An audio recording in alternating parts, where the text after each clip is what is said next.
உலகெங்கிலும் இருக்கும் ரெட்ரோ ஆன்மீகம் நேயர்கள் அனைவருக்கும் வணக்கம். நான் உங்கள் ராம்ஜி. வருகின்ற மே மாதம் 19ஆம் தேதி நடக்கவிருக்கின்ற ராகு கேது பெயர்ச்சியைத்தான் நம்ம இப்போ பார்க்க போகிறோம். ராகு பகவான் உலகத்தினுடைய போககாரகன் என்று அழைக்கப்படுகிறார். உலகத்தில் போககாரகன் என்றால் ராகு பகவான்.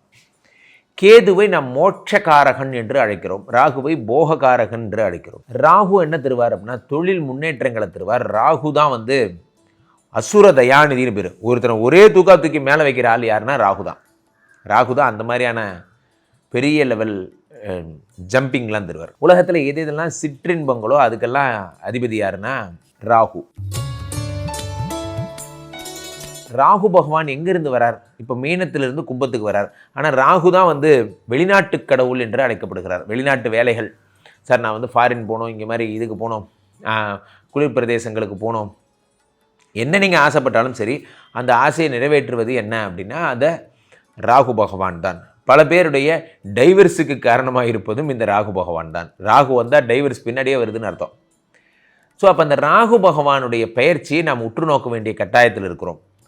எந்தெந்த ராசிக்காரர்களுக்கெல்லாம் இந்த ராகு பகவான் செல்வங்களை அள்ளித்தரப்போகும். ராகுவை போல கொடுப்பானும் இல்லை, கேதுவை போல கெடுப்பானும் இல்லைன்னு சொல்லுவாங்க. ராகு கொடுத்த ஆரம்பித்தா அள்ளி கொடுப்பார். அந்த மாதிரி ராகு பகவான் யாருக்கெல்லாம் கொடுக்க போகிறார் என்பதைத்தான் நம்ம பார்க்க போகிறோம். ஒன்று. ரெண்டாவது விஷயம் என்ன அப்படின்னு பார்த்தீங்கன்னா, இந்த கேது பகவான் இந்த சிம்மத்துக்கு வரும் பொழுது, சிம்மம் என்பது சூரியனுடைய வீடு. சூரிய சந்திரர்களுக்கு ராகு கேதுக்கள் எப்பவுமே எதிரிகள்னு சொல்லுவாங்க. அப்போ கேது இந்த தடவை சிம்மத்தில் உட்கார்ந்துருக்கிறது அவ்வளோ கம்ஃபர்டபுளான ஜோன் கிடையாது. அப்போ இந்த கேது பகவான் இந்த உலக சஞ்சாரங்களிலே என்ன விதமான பிரச்சனைகளை தருவார் அப்படின்னு நம்ம பார்க்கணும். ஸோ இது எல்லாத்தையும் ராசி ரீதியாக கேது தசை தான் நமக்கு நல்லா தெரியும். கேது தசைனா ஒருத்தர் லைஃப்பில் படாத பாடுபடுவாங்க. கேது திசையில். ராகு திசையில் தான் ஒருத்தர் ஃபாரின் போகிறது, டைவர்ஸ் ஆகிற விஷயங்கள் எல்லாம் நடக்கும். ஸோ இந்த ராகு கேதுக்களுடைய டிரான்சிஷன் படி ஒவ்வொரு ராசிக்கும் உடைய பலன்களை நாம் பார்த்து வருகிறோம். அவ்வகையிலே என் இதயத்தின் இடப்பக்கம் இருக்கும் விருச்சிக ராசிக்காரர்களுக்கெல்லாம் 4ஆம் வீட்டிலே ராகு, 10ஆம் வீட்டிலே கேது. 10லே ஒரு பாவி இருந்தால் அரசனை போல் யோகம் உண்டு.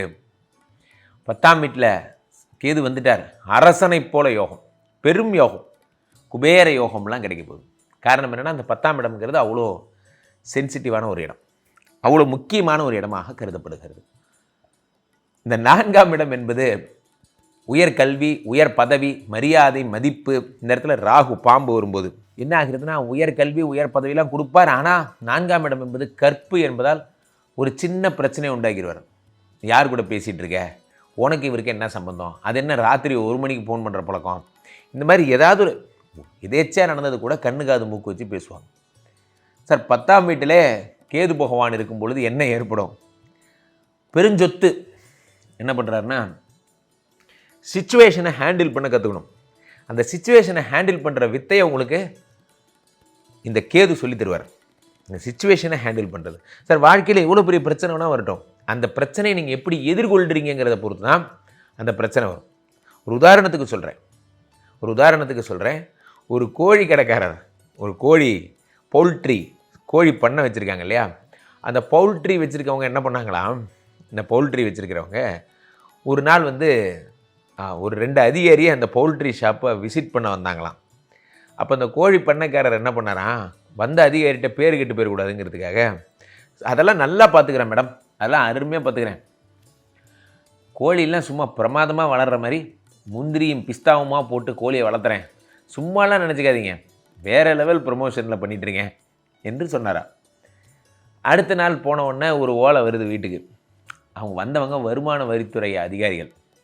இவர் வருமானத்துக்கு மீறின செலவு பண்ணுறார், இவருக்கு எங்கேருந்து இவ்வளோ இன்கம் ரிசோர்ஸ் வருதுன்னு கண்டுபிடிங்கன்ட்டு ஓலை அனுப்பிட்டாங்க. அப்புறமா போய் கையில் காலில் விழுந்து சமாதானம் பண்ணார். அம்மா நானே கோழி வைத்து பிழைக்கிறேன், எங்கிட்ட ஏமா ஒம்பு கோரிங்கன்ட்டு போனாரான். அதுக்கு அடுத்தது ஒரு 2 நாள் கழித்து 2 அதிகாரி வந்திருக்கான். இந்த அதிகாரி வந்தோடனே இவங்க அதே மாதிரி பழைய தப்பு பண்ணிடக்கூடாது, புதுசாக நம்ம ஏதாவது பண்ணுன்ட்டு அதெல்லாம் பெருசாலாம் ஒன்றும் போடுறது இல்லைங்க, ரோட்டில் எதனா குப்பையில் கிடந்ததுன்னா அதெல்லாம் பிடிச்சிட்டு கொடுப்போம், அதே மாதிரி கையில் ஏதாவது வீட்டில் இருக்கிற அரிசி பருப்பெல்லாம் எடுத்து மிச்சானா போடுவோம், மற்றபடி கோழிக்குன்னு ஸ்பெஷலாலாம் நாங்கள் செலவு பண்ணுறது இல்லைங்க, நாங்களே ரொம்ப கஷ்டப்படுற ஃபேமிலிங்க அப்படின்னாராம். அடுத்த 2 நாள் கழித்து ஓலை வருது. என்ன வேலைன்னு பார்த்தீங்கன்னா, வந்தவங்க உணவு பாதுகாப்புத்துறை அதிகாரி.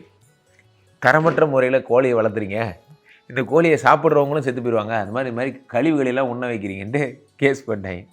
அதுச்சே நம்ம என்ன ரூட்டில் போனாலும் நம்மளை வாழவே விட மாட்டேங்கிறானுங்களே, என்னை பொழைக்க விடுங்கடா அப்படிங்கிற மாதிரி இவர் என்ன பண்ணுறாரு, அந்த கோழிக்காரர் ரொம்ப சோகமாக அன்னைக்கும் அதிகாரி 2 பேர் வரான். ஏண்டா வர்றவன்லாம் என் கடையை பார்த்தே அதிகாரியாக வரீங்களேன்ட்டு, இவன் என்ன அதிகாரியே தெரில, உணவு பாதுகாப்புத்துறையா, இன்கம் டேக்ஸ் துறையா, இல்லை சிபிபிபி குரூப்பு, ஏதோ ஒரு குரூப் வந்திருக்கு, என்ன பண்ண போகிறோன்னு தெரியாமல் தெளிவாக ஒரு ஆன்சர் சொன்னாரான். சார், நான் பெரிய ரிஸ்க்கெல்லாம் எடுக்கிறதே இல்லை, நான் தேவையில்லாத எந்த விஷயத்துலையும் தலையிடுறதில்லை, இட்லி சாப்பிடு பிரியாணி சாப்பிடுன்னா கோழிக்கு நான் கொடுக்கறதில்ல, 50 ரூபா கையில் கொடுத்துருவேன், நீயே போய் சாப்பிட்டுக்கன்னு சொல்லிடுவேன், அதனால் நான் ரொம்ப ஹாப்பியாக இருக்கேன்னு சொன்னாரான். வந்த அதிகாரிக்கு சிரிப்பு தாங்க முடியலையா, போனால் போகுதுன்ட்டு லோனை கொடுத்துட்டு போனாரான். அந்த மாதிரி ஒரு கட்டத்துக்கு மேலே என்ன பண்ணிடணும்னா, மனம் தளராமல் தொழிலை எப்படியாவது நடத்தணும். ஏன்னா அந்த ஆள் யோசிச்சா பாருங்க, என்ன வச்சா 50 ரூபா கோழிகளை கொடுத்துருவேன் சார், கோழிக்கு வேணுங்கிறத கோழியை வாங்கி தின்னுக்கும் சார் நானா. அந்த மாதிரி விருச்சிகராசிக்காரர்கள் 10ஆம் இடத்துல கேது வரும்பொழுது தொழில் வரக்கூடிய பாக்கியம் வருகிறது. ஆனால் அதை எடுத்து நடத்தக்கூடிய ஒரு விஷயத்தை நீங்கள் செய்ய வேண்டும், அதான் முக்கியம். ஒரு தொழில் வருகிறது என்றால் அந்த தொழிலை நீங்கள் எவ்வளோ தூரம் வந்து பண்ணுறீங்க அப்படிங்கிறது தான். ஸோ தொழில் செய்வதற்கான அதை எடுத்து நடத்துறது ஒரு ஸ்கில், தொழிலை ஆரம்பிக்கிறது ஒரு ஸ்கில்னால் அதை நடத்துறது ஒரு ஸ்கில்.